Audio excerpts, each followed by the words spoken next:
Hi, it's Natalie Jayne. Welcome back to 15 Minutes with Visionaries. I'm really excited about our guest today. Her name is Getrude Matshe. Hopefully I said that correctly.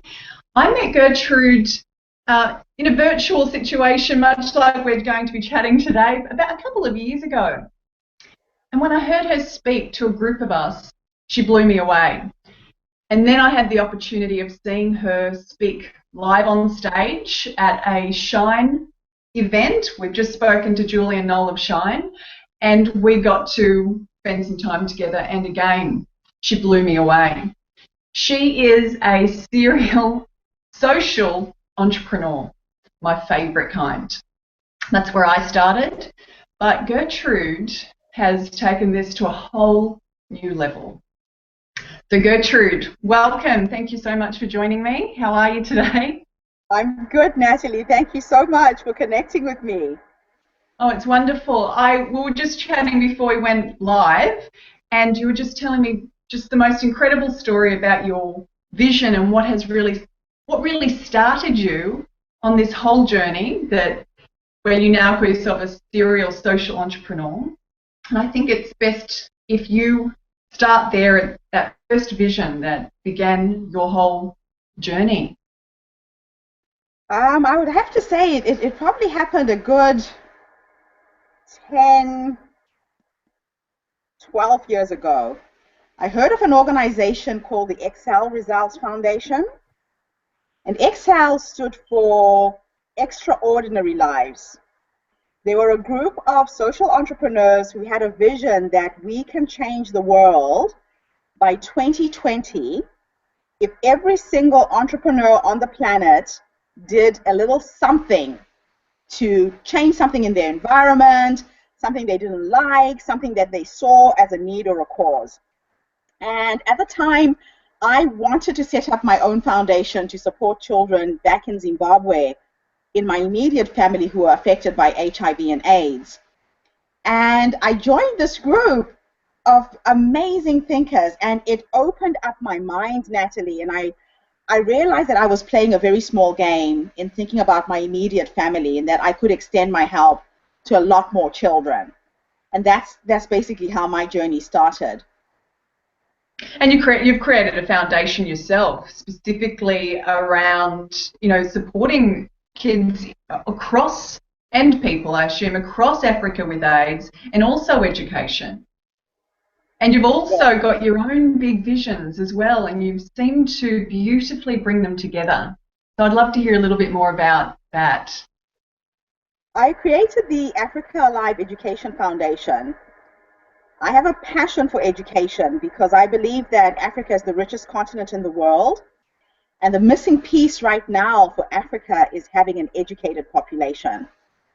So I've made it my mission, my goal. I think when I incarnated in this skin as an African woman, this was the mission I was born to take on. So once you have somebody who is educated, you break a lot of social issues like poverty, unemployment. A lot of things can change when you have an education, and that became my drive. And when I first published my very first book, it's now 10 years ago, 2 weeks before the book was going to print, I had a dream. And in this dream, it was a dream of my funeral.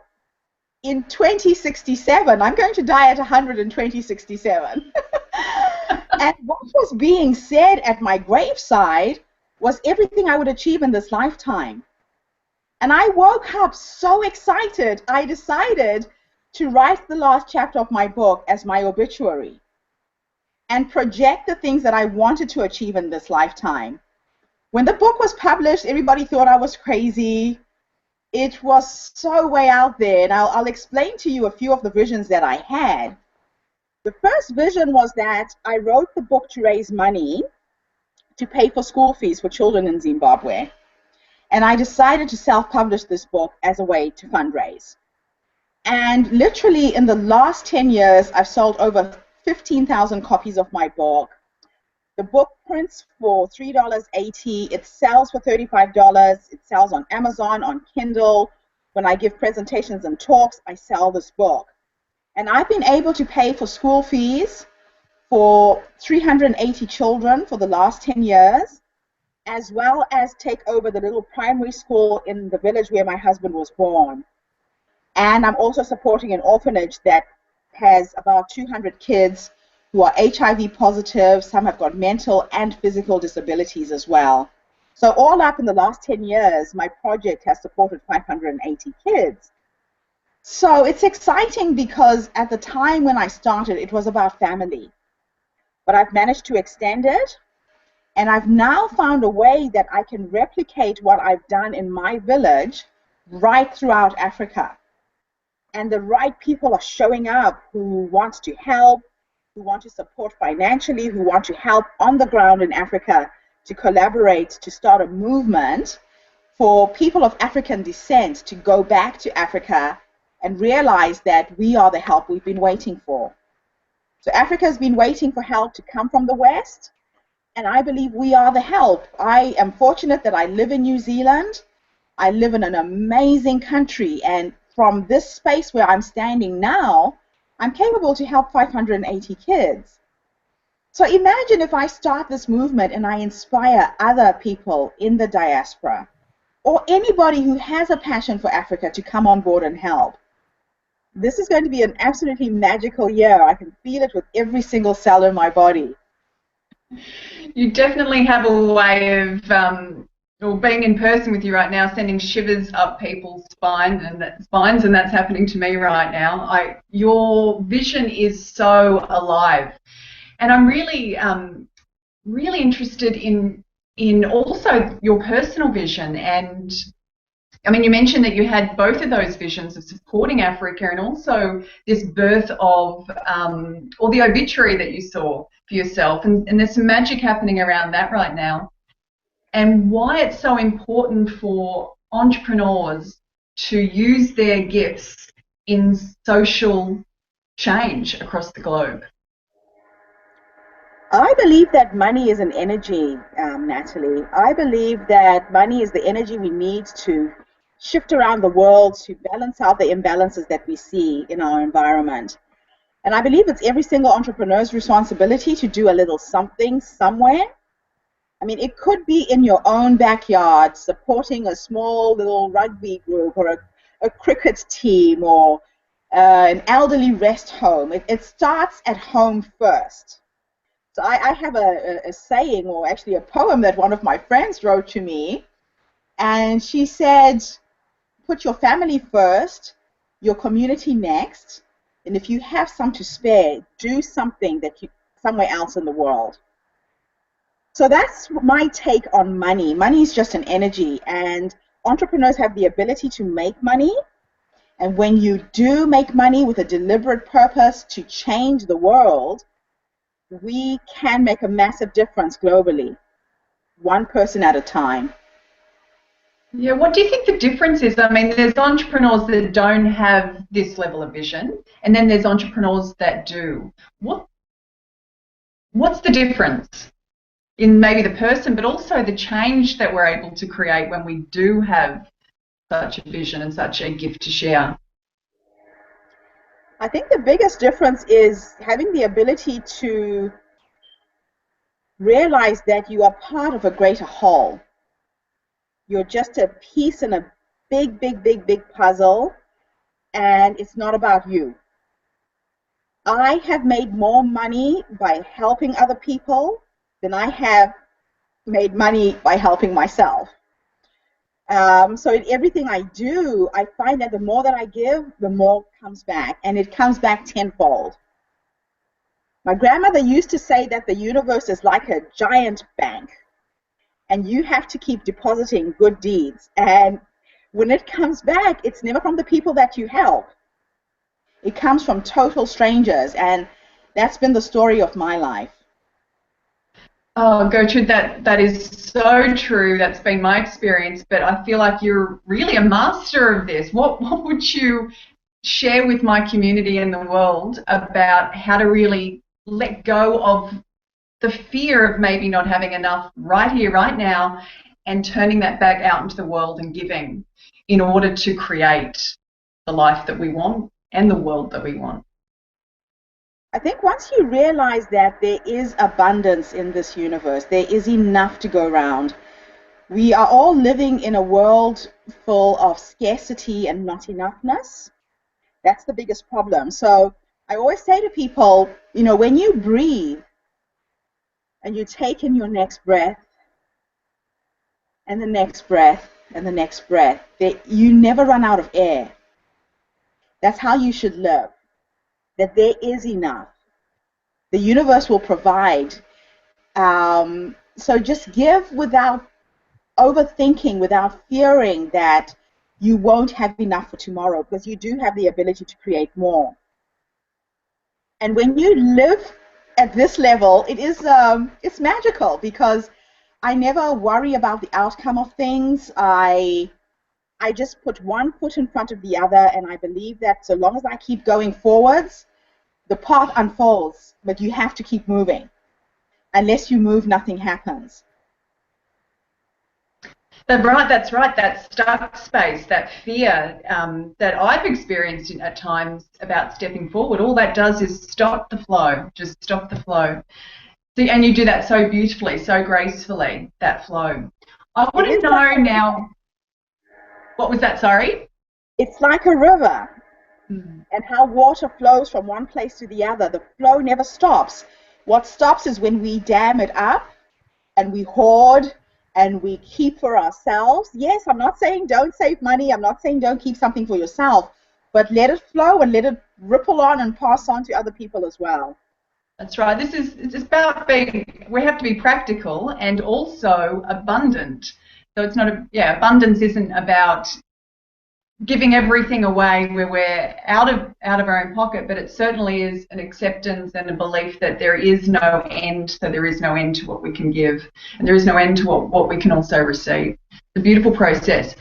Getrude, I really want to know how you've held on to your vision for so long.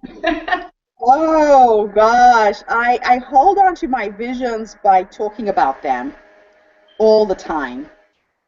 I remember when I had the first big vision, which seemed impossible, 10 years ago. I had this vision that I would be the first African person to write, direct, and produce an Oscar award-winning screenplay. In fact, I had this vision standing at the Oscars, winning 8 Oscars for Best Director, Best Screenplay, Best Music Score, best of everything.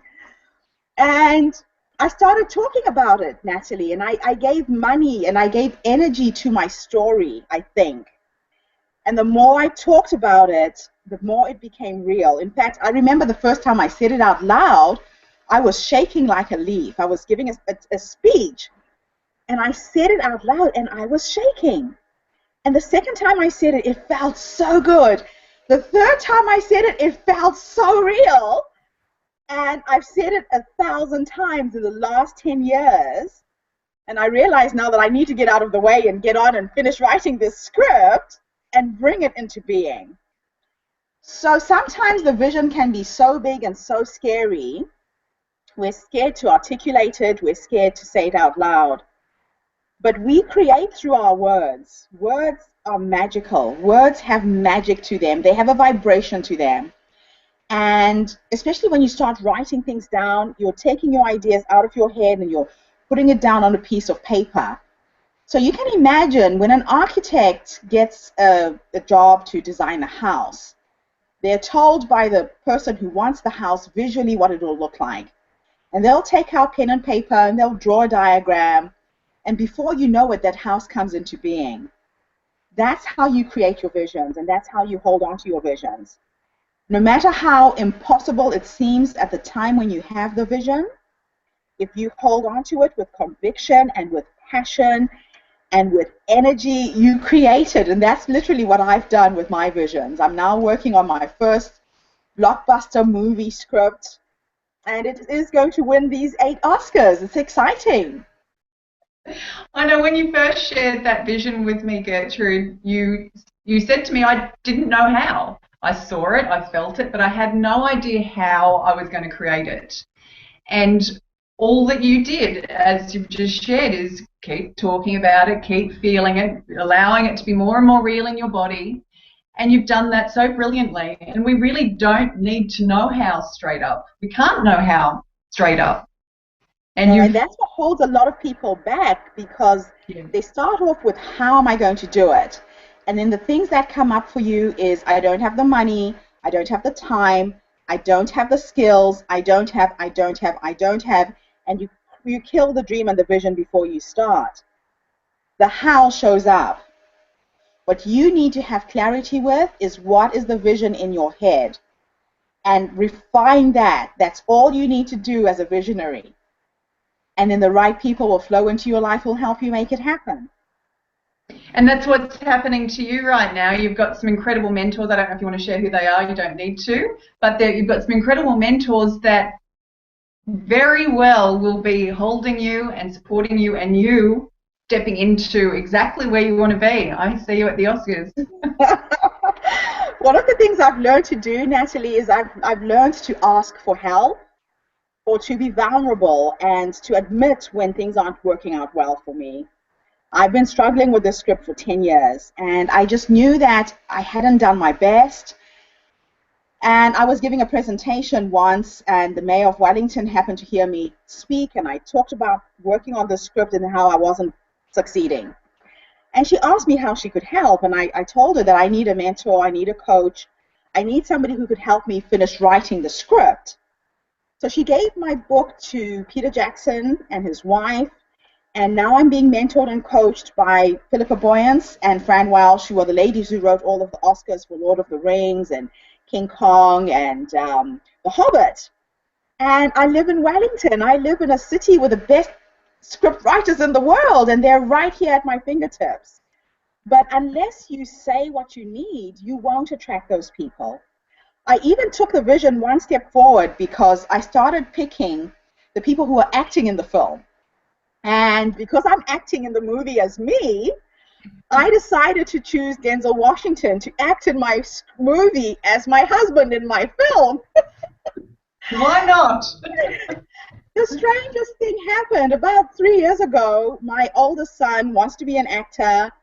He goes to all of these auditions. He got picked to act in a movie pilot. And guess who the director of that film was? Denzel Washington comes to New Zealand and picks my son to act in his film. And I had met Denzel Washington when I was 19. I took part in a movie called Crime Freedom. It was about apartheid. And because of apartheid, they couldn't film in South Africa, so they came and filmed in Zimbabwe. And I had a small walk-on, walk-off part as an extra in this film. I got to meet Denzel Washington before he was famous, and he talked to me every single day, 25 years ago, for the 3 weeks I was on set with him. And then you fast track 25 years later, I live in New Zealand, he shows up in New Zealand, picks my son to act in his film, and I realized it wasn't a coincidence, it was divine grace, the universe working in my favor. So I told the casting director to tell him that I knew him and I wanted to meet him. And I got reintroduced to Denzel Washington. I told him about my vision, asked him if he would act in my movie for free, and he just hugged me and he said, Getrude, if I have the time, I'll do it. And I got to hang out with him for 3 weeks while he was filming, and that was the year that I wrote the Oscar acceptance speech. So I've written the speech already. I know it by heart. Now I just have to finish. This is how you create.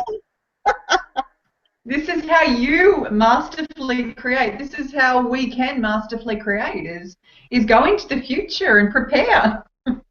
Your future self knows exactly how you did what you project you're going to do. Yeah. Time is an illusion, Natalie. Time is a construct that human beings have put together, so we wake up in the morning at 9 o'clock, get to the office, and finish at 5. But time does not exist. So when you're struggling to try and bring a vision into being, ask your future self how you did it. Your past, your present, and your future already exist, and you know how you're going to do it. So sometimes I go to sleep and I ask myself, how did I do this? And then I will wake up with a very clear direction or the next scene in the movie, and that's how I'm creating it. I ask my future self. There is a book that I read by Deepak Chopra called The Way of the Wizard Merlin, and it talks about living backwards in time and seeing the end before you start and working it out backwards. I recommend anybody reads that book who has a big vision and wants to bring it into being. It is a magical way to live. Yeah, I absolutely agree, and I've forgotten about that process. I used to use that process very much, and thank you, Gertrude. I'm going to enact that today. I'm going to look into my future. I so appreciate your time today. I've had so much fun. I want to keep talking. We will have to do another interview at another time. I know that everybody that has got a lot out of this, some really practical advice about holding and bringing vision into reality, as well as the power of creating change, social change, and how those two things can come together. So thank you everybody for listening. I will have another incredible guest in our next episode. If you want to get in contact with Getrude Matshe, go to her website. What's your website, Gertrude? My website is getrudematshe.com, and my nonprofit website is africaaliveonline.com. And your surname is Matshe, is that right? Correct, Getrude Matshe. So this will be on video and audio, so I just wanted to make sure everyone got that. Fantastic. All right, thank you so much for the interview. Oh, it was fun. Thank you so much. Let's chat soon. See you, everybody. Talk to you soon. Bye.